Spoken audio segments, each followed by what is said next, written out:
It's Parsha Eikev.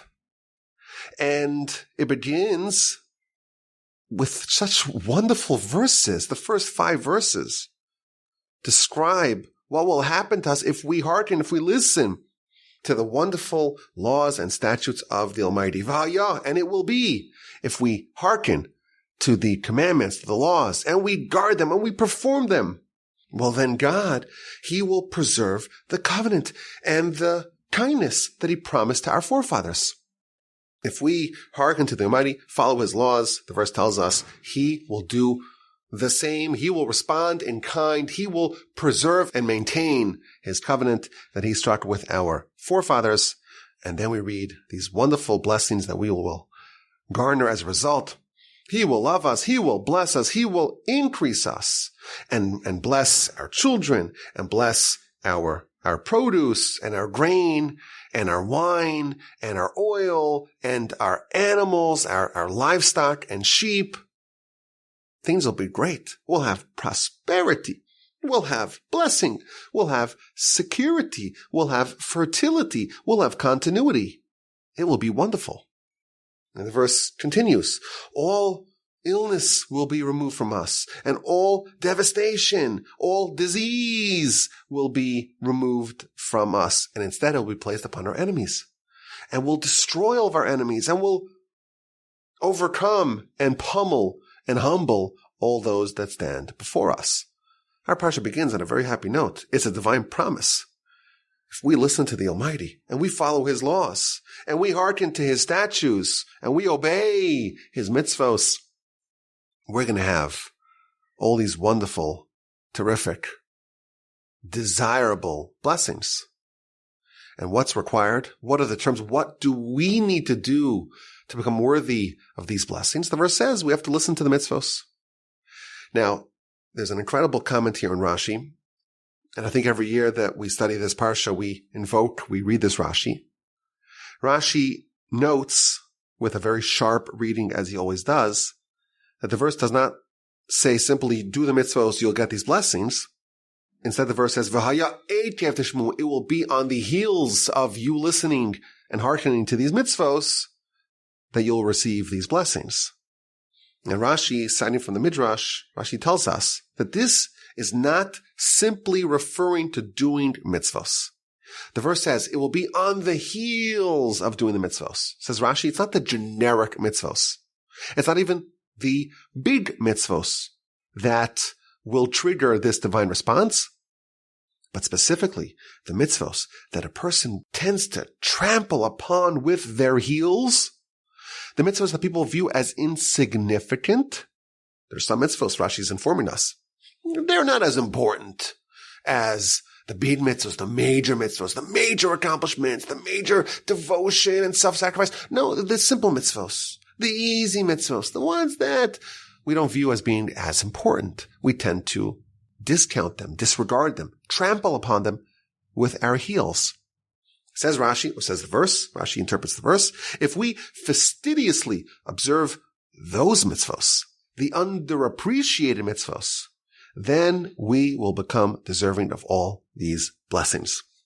That is the first comment in Rashi in our Parsha.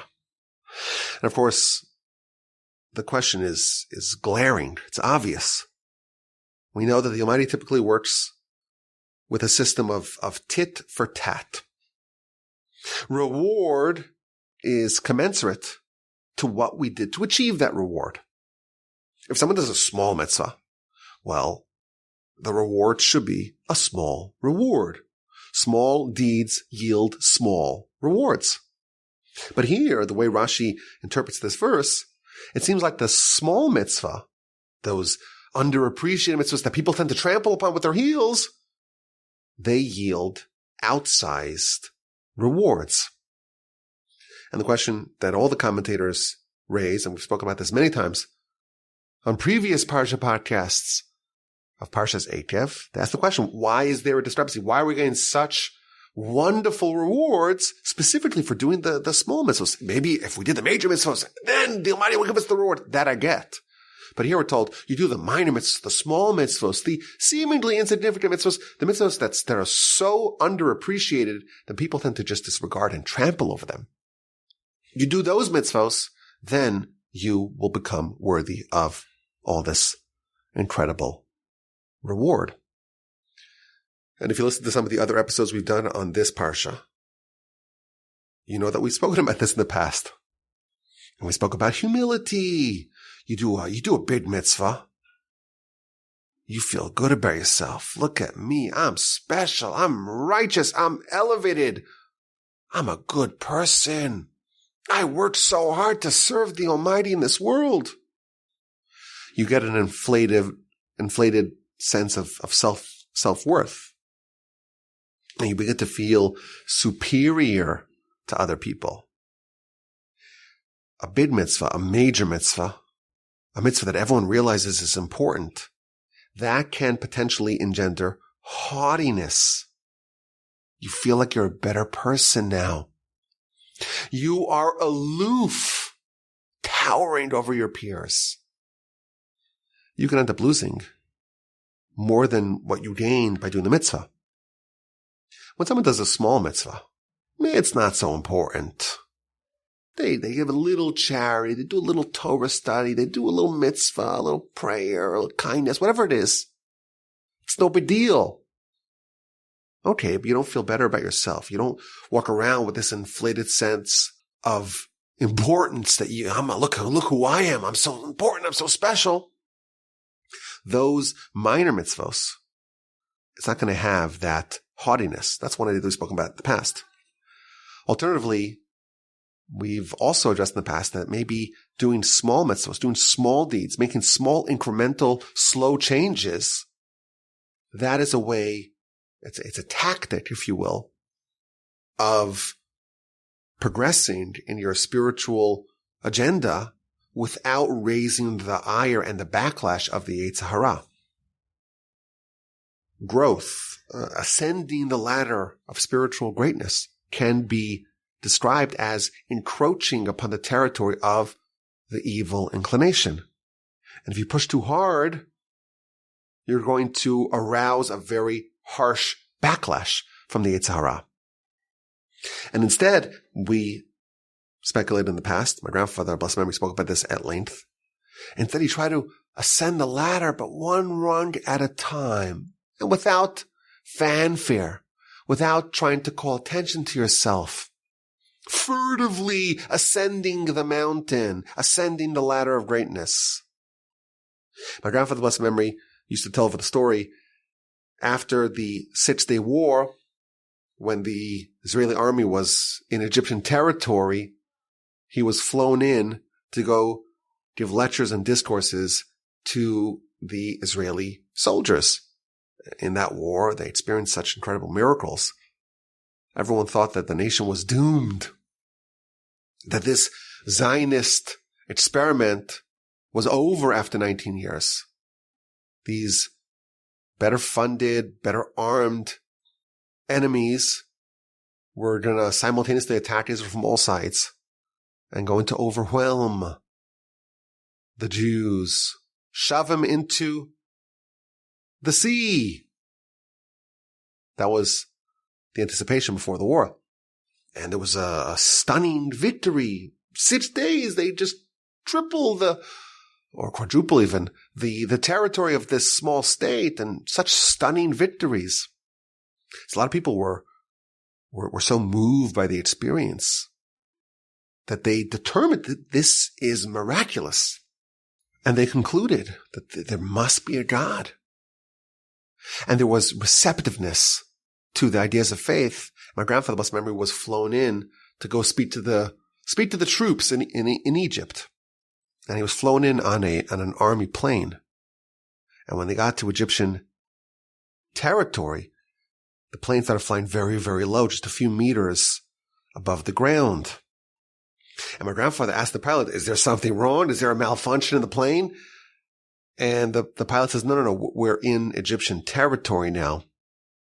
And we don't want to be picked up by the radar of the enemy.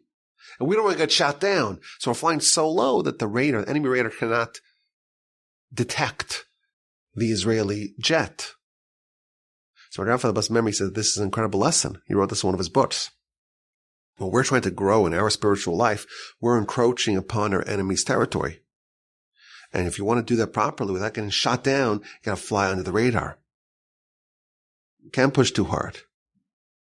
And therefore, those small things, those small steps, those small incremental steps that don't really get people's attention, the things that people maybe disregard, that's not how you transform yourself. That's how you change the world.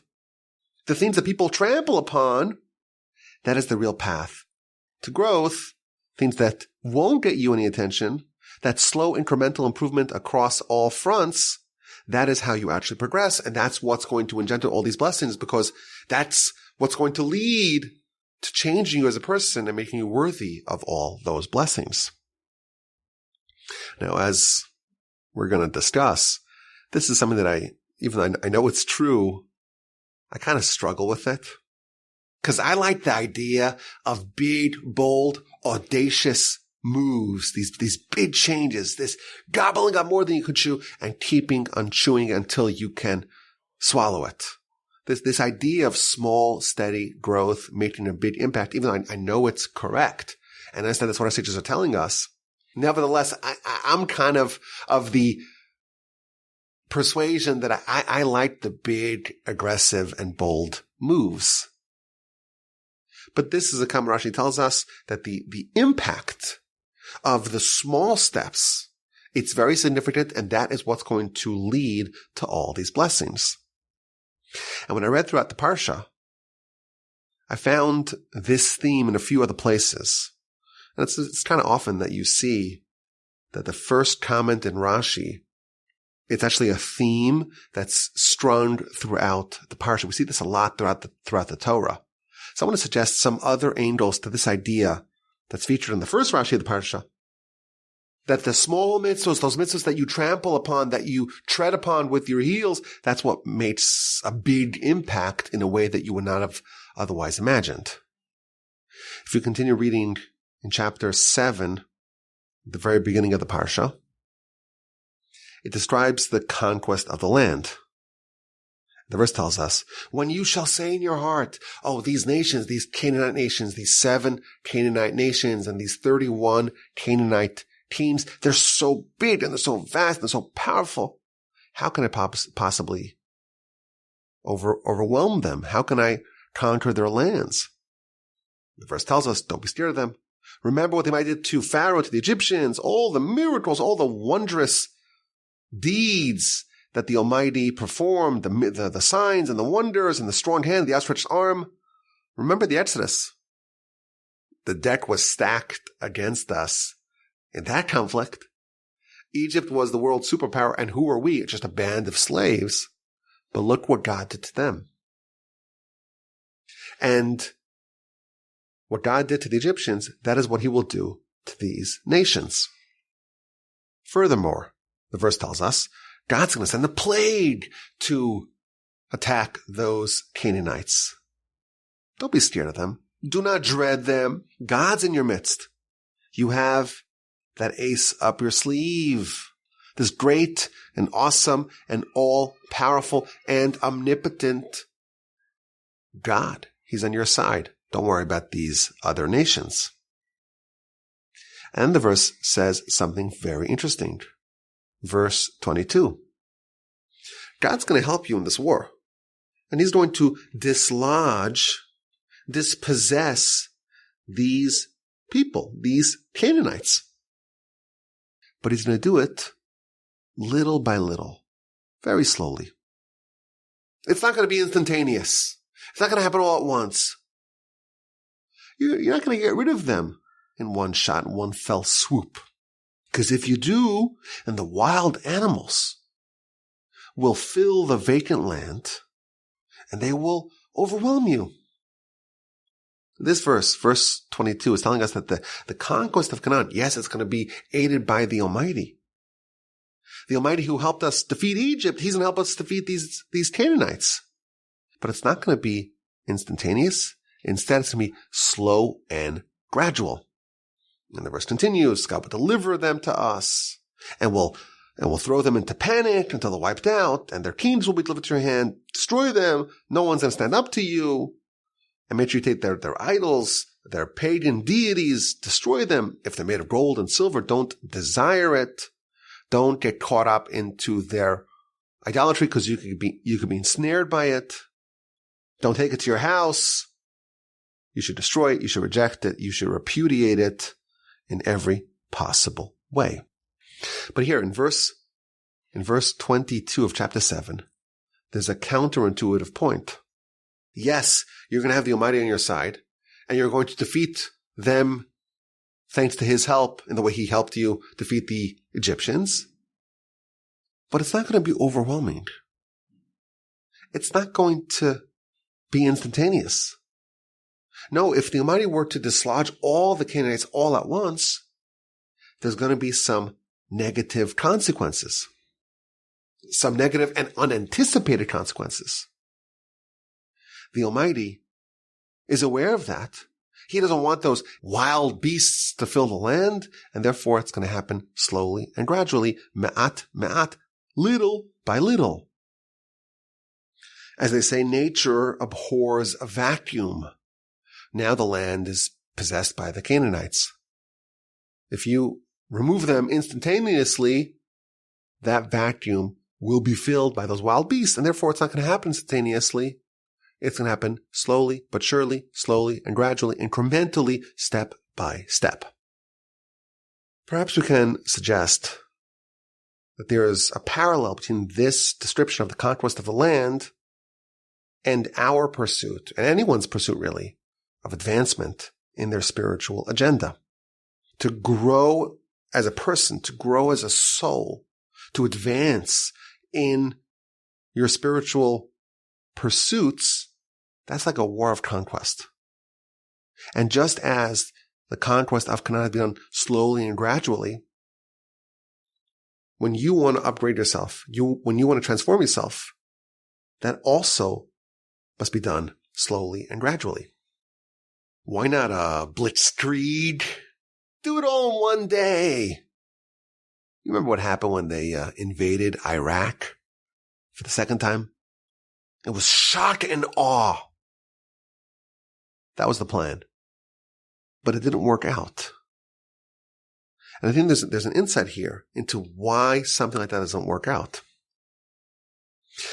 The dispossessing of the Canaanites can be done instantaneously.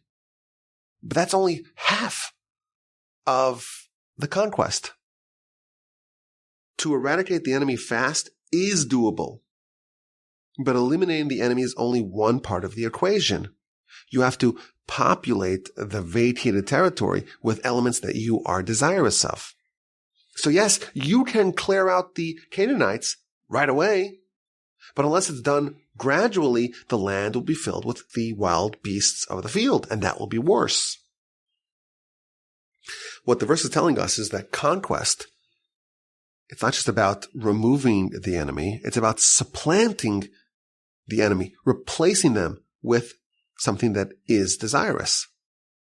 And if you clear out the enemy very quickly, only to have it supplanted by some other noxious and menacing force, well, maybe you'll end up worse off.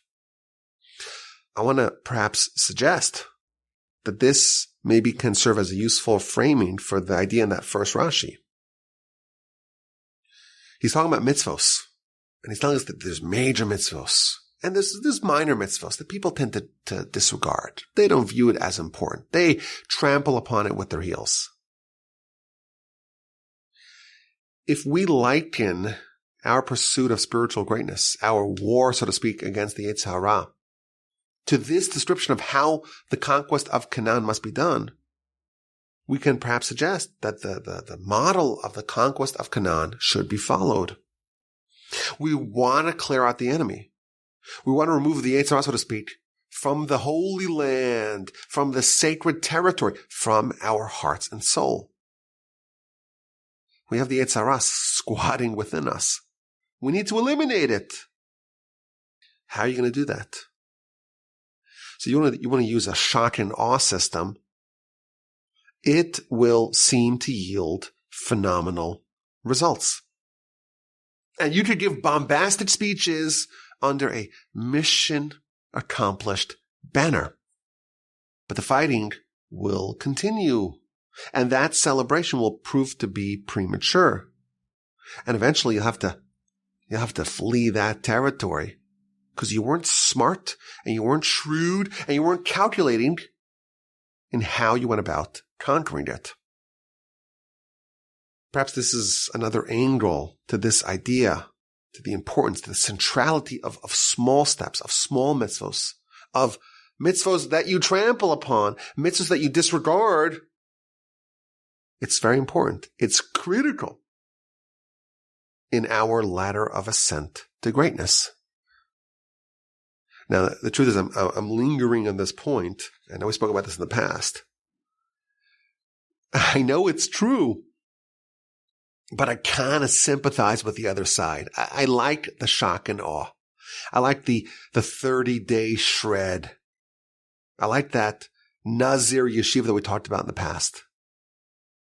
And I tend to think that most people are a bit overcautious. And they're so worried about taking a big step that only take micro steps and end up not ever really advancing and not becoming great in a way that they could have if they were a bit more bold. But I'm still acknowledging this is what Rashi tells us, and our sages are always warning us against taking steps that are too big.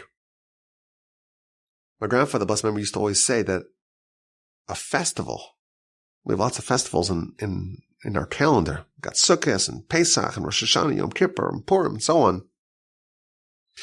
The spiritual essence of a festival, it's a day, it's an opportunity for geometric, nonlinear, exponential growth and transformation.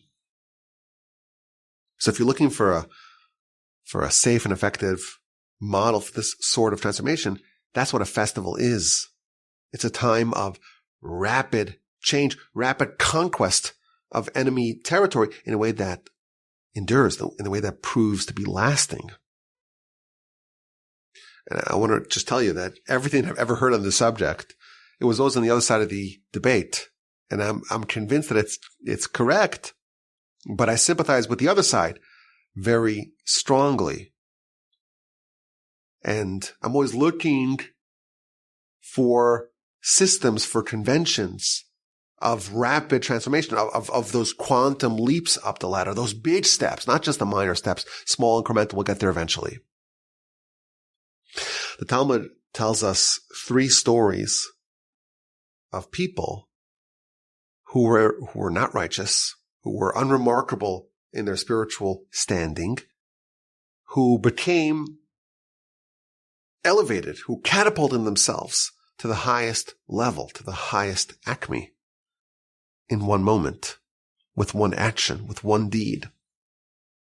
And after all of these 3 episodes, the verse tells us that there was a prophetic voice that announced, this and this person is welcomed to Olam Haba.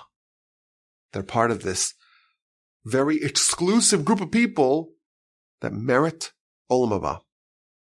And in each 3 instances of this story, the Talmud tells that Rabbi Judah the Prince, when he heard that prophetic voice, he wept. And he said some people spend their whole life trying to be included in this exclusive group of people, this exclusive cohort of those people who are deserving of Olam Haba, and some acquire it in one moment, in 1 hour. And I spent some time in my book on this subject. And I called it the spiritual shortcut. Not this slow and gradual process, do the small mitzvos that people disregard, the ones that people trample upon and do it slowly and gradually. Over the course of 50, 60, 70, 90 years, you'll reach this very high level. A shortcut. 1 moment, 1 day, 1 hour. Do something outrageous and achieve the end of that otherwise long and grinding journey. But of course, the only downside is, and you're familiar with this if you read my book, which I'm sure all of you did, all those 3 people that had that majestic transformation, they all died as a result. And in my book, I wrote about how there's actually a loophole. In the loophole, there's a way maybe to achieve that punctuated equilibrium change, that quantum change, without dying. Rapid shock and awe conquest without any negative consequences. And that's what speaks to me. I'm always wrestling with this, and the search continues for systems, for modalities in which that sort of growth can work. But in our Parsha, we see the first Rashi and this description of how the conquest of Canaan, the optimal way to conquer it, it's done slow, it's done gradually. Not because you can't accomplish it all at once, but that will not endure. Something will fill that vacuum, the wild beasts will come in, and you'll end up worse off than had you done it slowly and gradually. I want to revisit this idea again in the second segment of this very special Parsha podcast episode. In chapter 9 of our book, the Parsha recounts one of the most memorable and tragic and traumatic events in the Torah. Moshe is reminding the nation about what happened at Sinai and their treacherous and treasonous behavior. Beginning in chapter 9, verse 8, he tells them at Chorev, which is a nickname for Sinai, you provoked God, and God wanted to destroy you. What happened at Sinai? And Moshe tells them, verse 9, I ascended the mountain.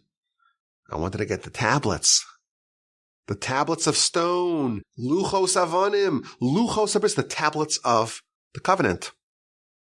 And I was on the mountain for 40 days and 40 nights, and I ate no bread and I drank no water. And God gave me these 2 stone tablets that were written with the finger of God. What did it say in it? The 10 Commandments. And at the end of 40 days and 40 nights, this is verse 11, God gave me these 2 stone tablets, luchos abris, the tablets of the covenant. And then God says, go down, because your nation became corrupted. They have deviated from the path that I instructed them. They made the golden calf. As we know, Moshe's in heaven, the nation's anticipating him. He delays in coming down, or at least that's how they interpreted it.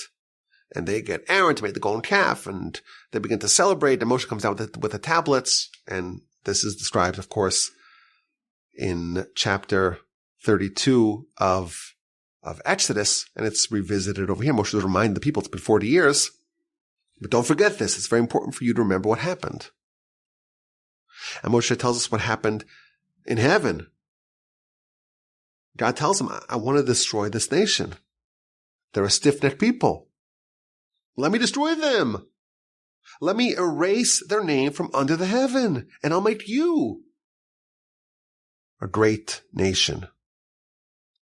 And Moshe prayed on our behalf and forestalled that option.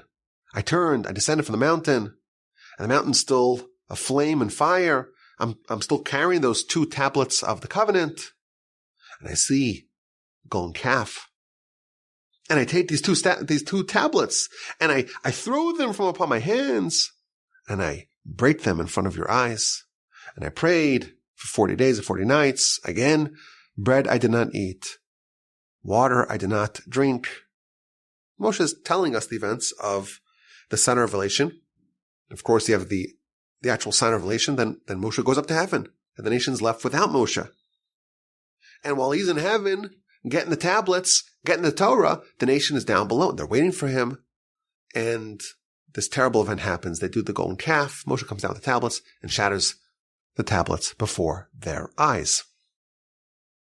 Now, this deed of Moshe, when he shattered the tablets, this is a very traumatic event. Moshe has the tablets of testimony, stone tablets etched by the finger of God. And he breaks them, and he shatters it. And yes, we read in our Parsha, he gets a second set of tablets. And we know that in the Ark of the Covenant, both sets of tablets were incorporated. But this deed, it's one of the most striking episodes in the whole Torah. Moshe takes those tablets and shatters them. Now, at the end of the Torah, at the very end of our book, the very last thing the Torah addresses is the death, the burial, and the eulogy of Moshe. And the Torah lauds Moshe, of course. Greatest prophet, humblest man.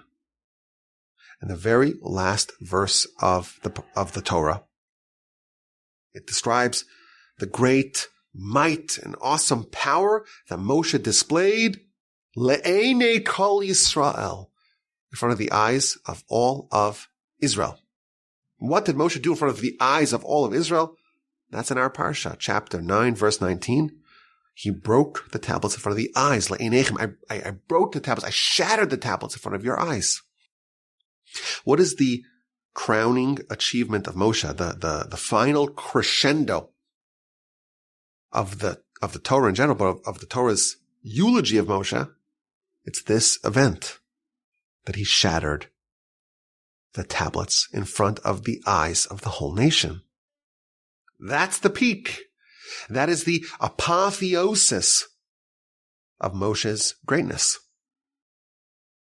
And we have a problem with this.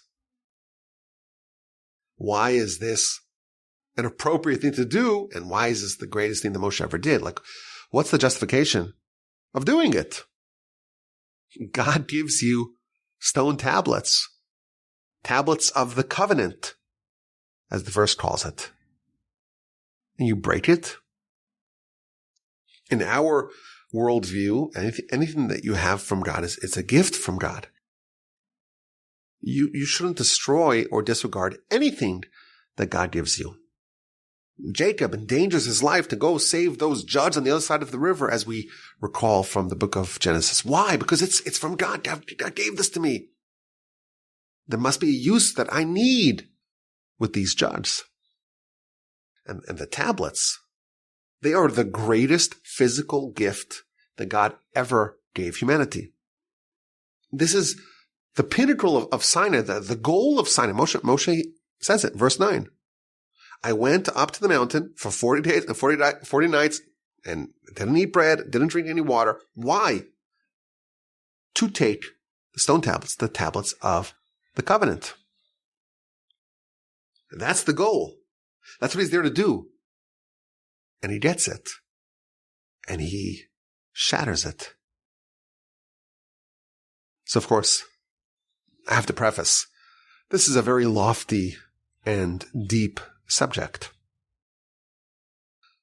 And really, as we shall see, this whole subject of the tablets and the shattering of the tablets, it's very mysterious, very esoteric, very arcane.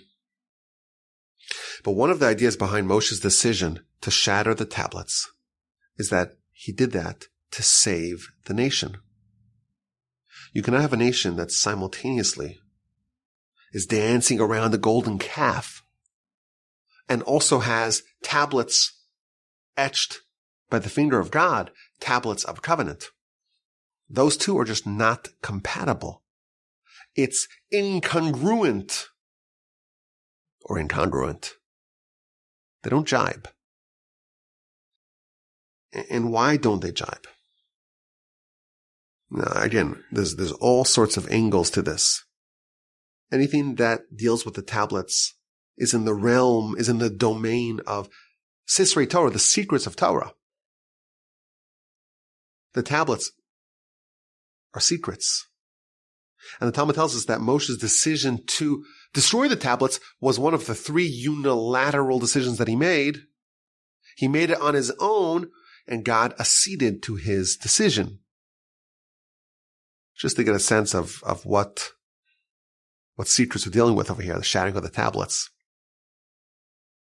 There is a motif in the Kabbalistic literature called the shattering of the vessels. Shviras hakelim. Now, I don't know anything about these things. I'm ignorant in all these matters. But from what I understand, the concept of the shattering of the vessels, it has something to do with the fact that God is a giver and everything else is a taker.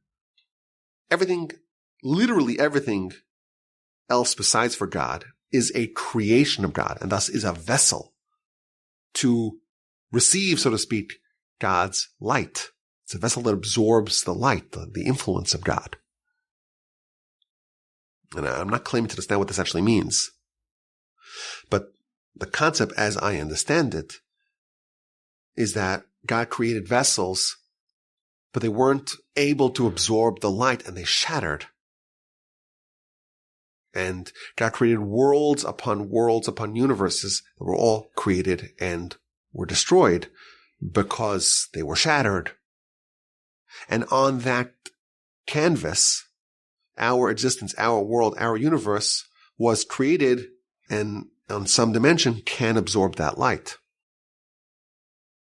So my brilliant brother-in-law, he observed that if you look at those final words of the eulogy of Moshe, the final words of the Torah, chapter 34, verse 12, when it describes the powerful hand and the outstretched arm and the great wonders that Moshe did before the eyes of all of Israel, the first letter of the final 4 words of the Torah describe what Moshe did before the eyes of all of Israel, which Rashi tells us that's a reference to the destruction of the tablets. Those 4 words, Moshe le'enei kol Yisrael, the first letter of those final 4 words spell out the word kalim, which means vessels. And Moshe is shattering the tablets, and that's in some way akin to the shattering of the vessels upon which the world was created.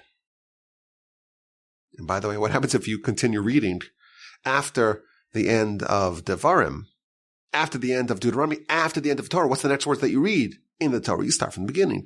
You read about Genesis. You read about the beginning, the creation. And thus the breaking of the tablets is almost the prelude, the preamble, the precursor to Genesis. So on some level, Moshe is shattering the tablets. Very lofty, very esoteric, very arcane, is some sort of transcendental deed. That's the highlight of Moshe's life. And that's the ground upon which we can build, or can be built, the world that ensues. So again, very lofty stuff. But what we know for sure is that the tablets of testimony, the tablets of the covenant, that does not coexist with the golden calf. And perhaps we can give maybe an image to this. Back in the book of Leviticus, we learned how a Kohen who is crippled, who is disfigured, God forbid, who's blemished, he's disqualified from doing work in the temple. And today, with our modern sensibilities of our time, well, what's wrong? Or what about the Americans with Disabilities Act? But the verse tells us, if someone is blemished, if they're misshapen in any which way, they're disqualified from doing work in the temple. And one of the descriptions of someone who is disqualified is a sarua. Now, what is a sarua? Chapter 21, verse 18 of Leviticus tells us, if one of their limbs is larger than another one of their limbs. One leg is longer than the other leg. One eye is bigger than the other eye. That is a blemish. If someone has big eyes, that's fine. If someone has small eyes, that's also fine. But one big and one small, that's a problem. To have a big arm, that's okay. To have big arms, that's fine. To have small arms, that's also fine. But to have one big and one small, that's a problem. If there's a lack of consistency and proportionality, if there's a mismatch between the limbs, that's a blemish, and that is disqualified. Is it good to have big ears or little ears? I was told when I was a kid, we'll always have somewhat larger ears. So I was told that it's a sign of intelligence. I really believed it. I don't know if it withstands the rigors of scientific scrutiny. Let's assume it's better to have big ears. Let's imagine. One big ear and one smaller, that's a blemish. Is it better to be muscular or not muscular? We would say, well, it's better to be muscular. Muscle is good, it's healthy. But it's not okay to have one arm, the right arm is really muscular, and the left's thin and feeble. If someone's misshapen, if someone's not proportional, that, in the eyes of the Torah, is a blemish. I remember when I was a kid, my parents had this comic book. It was like sports comics, cartoons. And there was one, I looked for, I could not find this online. Couldn't find it. Maybe it's still in my parents' house somewhere. So every page was like a joke, but a cartoon. And one of the cartoons that I recall was this really short guy holding a basketball in his right hand. And he's talking to these really tall other guys. And there's a basketball hoop in the background. And one of those two people he's talking to, they're like, wait a minute, you want to bet? You want to have a wager that you're going to dunk and you're going to do it with your left hand? You got a deal. And the part that's funny is that you see that he has a comically, absurdly long left arm that's hidden from the view of the people he's talking to. I couldn't find this cartoon, but it reminded me of it. His right arm is normally sized, but his left arm's like leaning it's like he's standing, but it's like kind of folded on the floor. You may want long arms, that's okay, but you don't want one arm that's long and one arm that's short. You want to remain proportional, otherwise it is a blemish in the eyes of the Torah. Even if we assume the big ears are a sign of intelligence, one big ear and one small one is a blemish. The Jewish nation, we're like a single entity. It's like a standalone entity, like a person. You have a person. A person has two arms, but it's only one person. A person you have arms and legs and a head and a brain and a heart and internal organs and ankles, but you're one human. The nation's like that as well.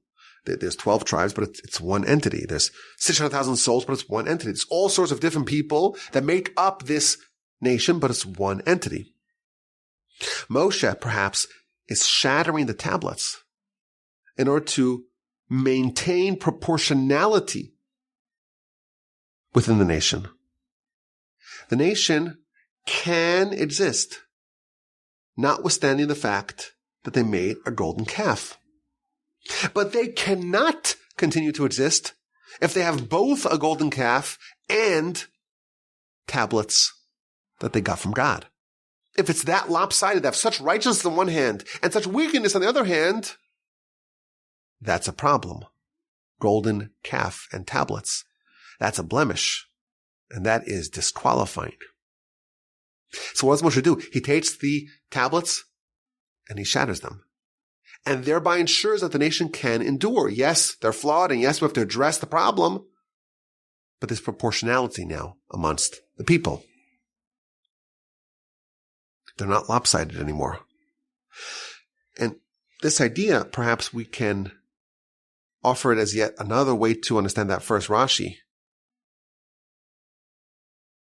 If someone does something very big, they're making a big leap in one area of their life. If it's not accompanied with growth on all other vectors, if it's isolated, if it's lopsided, it's actually a blemish. Growth has to be on all fronts. It has to be proportional. Moshe breaks the tablets. He restores symmetry to the nation. They're not misshapen. They're not asymmetric. They don't have one absurdly large right arm and one small one. They're not blemished.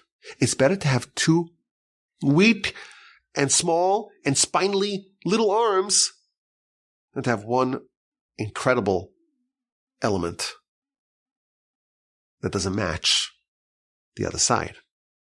This is true for the nation, and it's true for the individual.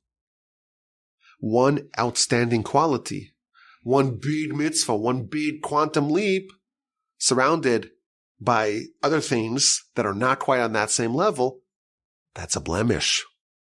And maybe that's the idea behind this, the small steps. Small steps on so many different fronts, that's doable. One big leap on one area, it may turn someone into a spiritual cripple. Again, this is an idea that is something I struggle with. I'm always enchanted by extraordinary ability, by skill in one area that maybe is not on par with other areas. You think about drafting. I always assume, perhaps a bit charitably, that if I was in some other job, I could probably do well. I always think about this is something I think about a lot. This whole idea of drafting. These sports teams, they draft players, and they can't do it right. It's kind of mind-bending to me that after all these years of analytics, advancements, and sabermetrics, and trial and error, you still see so many examples of great transcendental players that are not drafted on the top of the draft, and you have the people who are at the top of the draft who are busts. And there's always these questions, do you look for someone who's an all-around great player? Or do you try to find someone with exceptional abilities in very narrow fields? You're looking for generalists or specialists. And we see again and again in the eyes of the Torah that when someone is disproportionate, it's dangerous. Esav, Jacob's twin brother, he was greater than Jacob when it comes to the mitzvah of honoring your father and mother. He was outstanding in that one area, but in all other areas he was severely lacking. And Jacob's called Tam, which means he's complete. He's well-rounded. And I think this relates to the subject featured in the first comment of Rashi. To have tablets by God, it sounds incredible. What a gift. What an asset to have. We would all want it, right? It'd be good for us, no matter where we are or what we are. Moshe says otherwise. No, it's not good for you if you also have a golden calf. It's better to not have it than to have that together with a golden calf, because then you're misshapen and then you are doomed. The third and final segment of this very special edition of the Parsha podcast also relates to the narrative of the tablets. And if you read through from chapter 9, verse 9 through 9:17, you read through it very carefully, you'll find some interesting observations in how the tablets are described. Moshe, in verse 9, he tells the nation, I ascended the mountain, lakachas, to take, luchos ha'avanim, the stone tablets, luchos habris, the tablets of the covenant. So there's a redundancy. What's Moshe going up to get? You read the verse. It says he's going to get luchos avanim, which means stone tablets. And then it says luchos habris, tablets of the covenant. Why is there a redundancy? Well, why does it say stone tablets? And then it says tablets of the covenant. If you look at the next two verses, it seems like it could be consolidated into one.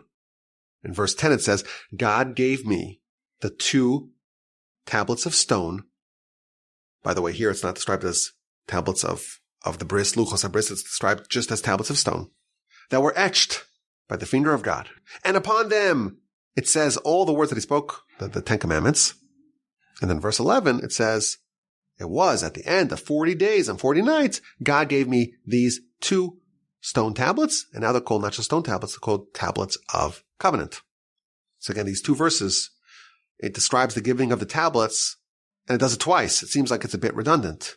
And then the verse says that God told Moshe to descend, nations stiff-necked, destroy them. And in verse 15, Moshe is carrying the tablets, and it describes the tablets as luchos habris, the tablets of the covenant. And then Moshe says, I saw the golden calf. I see that you're sinning. You've deviated from the path that God commanded you. And then verse 17, I grabbed the 2 tablets. Doesn't mention that they're stone tablets. Doesn't mention that they are tablets of the covenant. And I threw them on the ground and I shattered them in front of your eyes. So if you're a sharp, eagle-eyed reader, you will notice that it's switching from tablets of stone to tablets of testimony. Sometimes it's called none, sometimes it's called both, sometimes it's called one, not the other. It's very interesting. Of course, there's nothing which is random in the Torah. It's not a coincidence. It's not an oversight. Why is it ping-ponging from being described as tablets of testimony to being tablets of stone to being just ordinary tablets? What's going on over here? So the commentaries address it. And they say that there's a very big difference between the tablets before they encountered the sin of the golden calf and afterwards. The Midrash tells us that when Moshe saw the golden calf, the letters that had been etched upon the stone tablets, they fluttered away. They flew to heaven. They ascended to heaven. They left the stone tablets and elevated themselves back to where they came from. And in fact, the commentaries note that if you read the word from verse 17, when Moshe says, I threw them, it's missing a letter Yud, v'ashlichem, which means I threw them. It doesn't have the letter Yud. And the commentaries tell us, the Baal Turim says, the Yud, which is 10, it left, it departed because the 10 commandments had departed from these stone tablets. So the tablets are not just this monolithic stone. Sometimes they're imbued with the covenant. Sometimes they have the 10 commandments on it. And sometimes they don't. And so sometimes they're called just stone tablets. Sometimes they're called tablets of testimony, tablets of the covenant. And when they were bereft of the covenant, when the covenant escaped and fluttered to heaven, Moshe says, what do I have? I have these stone tablets. He chucked them on the ground. There's another idea to explain what's happening over here. Listen to this. Listen to this. If you're still listening here at the end of the podcast, the Chassam Sofer says that the word for covenant, bris, in Hebrew, it's spelled Beis, Resh, Yud, Saf. Bris, or Brit. The gematria of that, what's the gematria? Beis is 2, Resh is 200, Yud is 10, and the last letter of the Hebrew alphabet is a Taf, that's 400. The total of all that is 612. Ain't that an interesting number? 612. Says the Chassam Sofer, 612 is one fewer than the amount of mitzvahs that we have. That's 613. The state of being in a covenant with God is when you only have 612 mitzvahs to do. Because the last mitzvah, that's repentance. And that mitzvah only gets triggered once you sin. What an interesting idea here. If someone never sins, if they actually never sin, well, what's there to repent for? All they have is 612 mitzvahs that they can perform. And that state is a state of a covenant. That means that they're so bound up with God, there's no violation of that relationship. There's no repudiation of that relationship. That's a covenant. And therefore, before the sin of the golden calf, it's called the tablets of the covenant. Once there's a sin, the covenant flees. The covenant leaves. The covenant departs. There's no longer a world of 612. Now it's 613. You got to repent. And that's why these tablets, the status and the name of the tablets changed. When the nation got it, the initial giving of the tablets, the nation was at this pristine level, a covenant with God. They were bound up with God. They were in this pact with the Almighty. The golden calf, that's a betrayal of God. It's a betrayal of the covenant. It's a betrayal of 612. Now there's 613, and that status gets removed from the tablets. Perhaps we can extend this a bit further. We had asked a few questions just a little bit earlier. In verse 9, Moshe describes his ascent to the mountain. I went up the mountain to take luchos ha'avanim, the tablets of stone, luchos habris. He's going to get two themes here. Stone tablets and tablets of the covenant. And then you read the timeline, it's two quite inexplicable verses, verse 10 and 11. Verse 10 says, God gave me the stone tablets. That was verse 10. Verse 11, it was at the end of 40 days God gave me the tablets of the covenant. Now that we're told that there's a different state, there's a difference between tablets of stone and tablets of the covenant, Moshe ascends. What does he want to get? He wants to get both.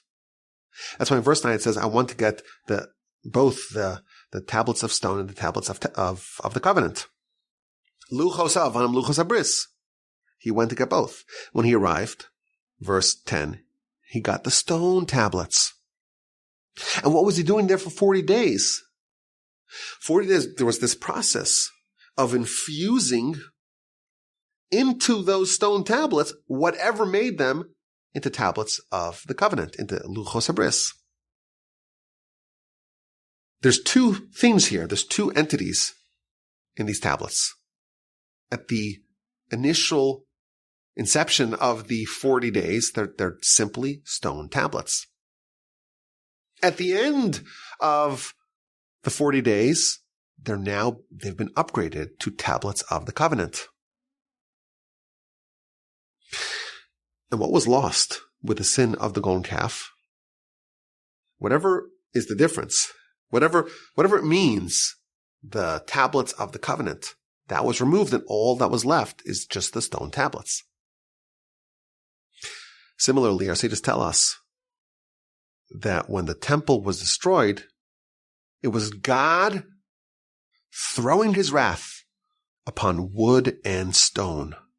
Shafach chamaso, he threw his wrath on wood and stone. The temple's wood and stone. The temple's domicile for God in this world. God, the divine presence, had left the temple.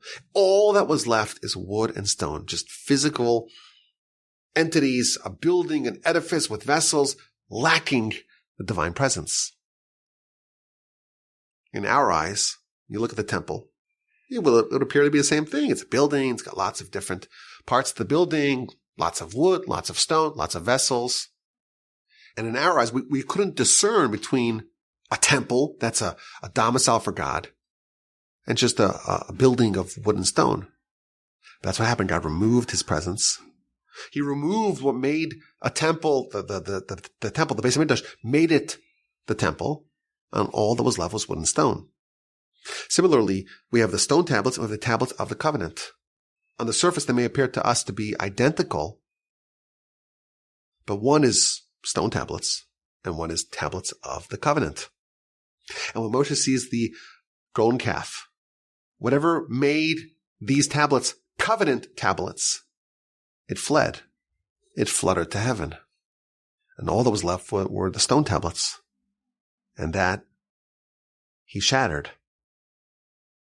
I had a conversation with my brothers-in-law about what's going to be with the first set of tablets. As we know, the Parsha tells us there was a second set of tablets. After God forgave the Jewish people for the sin of the golden calf, Moshe went up for a third time to get the second set of tablets. And both sets of tablets were placed in the ark for safekeeping. And both sets of tablets are still extant today. And in the times of Messiah, that will be found. And of course, the second set of tablets will still be intact. But what about the first set of tablets? What's going to be in the future when Messiah comes? What's going to be with that first set of tablets? Will they mend? Will they fuse back together? Now what's interesting, deep and deeper, profound and profounder, the sages tell us that the first set of tablets, had we maintained them, had they not been shattered, we would never have forgotten Torah. The state of the Jewish people in that counterfactual world where we maintain the first set of tablets it would be such that the Torah would always be so bound up within us, we would never forget it. And the commentaries go yet further. And they differentiate between, and this is again, big time inside baseball here, between the primordial world plan God had initially wanted to create the world in a very different system than the one that he ultimately created the world with. It was in a system of judgment versus a system of benevolence. The first tablets were shattered because they related to a different world, to a world that preceded ours, a world of judgment. But the second set of tablets, that is more related to a world of benevolence, a world of mercy. And just as in the future times, we're going to restore that previously destroyed world, our sages tell us, we're going to restore the previous set of tablets that match, that are congruent with that previous world. Those tablets will once again be activated for our nation. The Kabbalists tell us that before Aaron made the sin of the golden calf, he tells the nation, there's a festival for God tomorrow. And our sages tell us that that day is the 17th day of the month of Tammuz, and in the future, it will actually be a festival, as Aaron said. Tomorrow in the future, it will indeed be a festival, a real festival, a festival for God. Because those first set of tablets will be restored. And the Kabbalists add that repentance mirrors the process of restoration of the first tablets. What is a sin? A sin is a rebellion against a person's otherwise strong and eternal covenant with God in their heart. If you will, the sin is the fluttering of the letters from upon a person's heart, from upon a person's soul. A sin is shattering the tablets of testimony that we have, the tablets of the covenant that we have with God. But repentance means that can be fixed. That can be mended. Those letters, they fluttered to heaven, but they didn't disappear. They're still there. They're being held in escrow until we are ready. Repentance mends a person's covenant with God. And that's true for an individual, and it's true for the nation as well. When we collectively repent in the future, when we restore ourselves to the state that we were at Sinai before that 17th day of Tammuz, those shards of the tablets will once again reabsorb those letters that fluttered to heaven. Moshe describes the shattering of the tablets. Verse 17, I grabbed these tablets, va'ashlichem, and I cast them away from upon my hands. Missing a letter yud, as we mentioned. Va'ashabrim, and I shattered them, le'einechem, in front of your eyes. The Hasidic masters tell us that yes, it was shattered, but it was shattered in front of our eyes. It was only in front of our eyes that it was shattered.